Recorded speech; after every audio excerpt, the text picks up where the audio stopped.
Today, let's go ahead and talk about how to think while you're on Nofap. That's right. You need to think differently in order to truly be successful at Nofap. Remember, what are you doing when you're on Nofap? You have a practice, right? You are practicing doing what? Acting differently, changing your habits. But a lot of people come into the Nofap path with the same old thoughts, thinking that they're going to get different results through their actions, and it's minimally effective for them.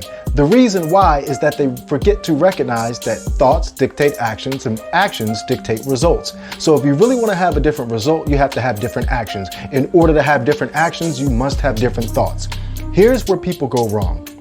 They're on Nofap.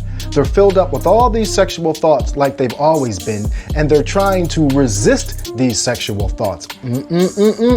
Remember, that which you resist persists. You don't want to have any resistance. You want to rise above these thoughts that generally lead people to urges and relapse. How do you do that? You nip it in the bud. You have to begin the process of training your mind to recognize these thoughts and to get rid of them. That's why when you're on Nofap, things such as mindfulness and other forms of meditation are so effective.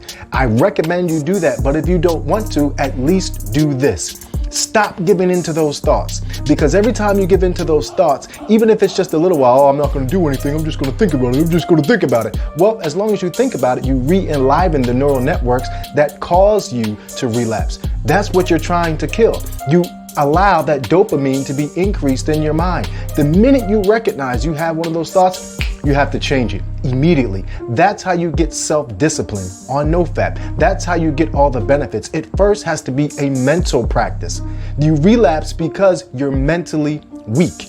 And what you have to do is you have to start the process of becoming mentally strong. Recognize the thought, immediately shift the thought to something else. I don't care if you immediately shift the thought to visualizing the energy coming from your penis to your spine to this point right here. I don't care if you immediately think about baseball or a cold shower. Whatever it is, you have to begin the practice of changing your thought and choosing something different each and every time you get one of those thoughts, because that's the reason you relapse.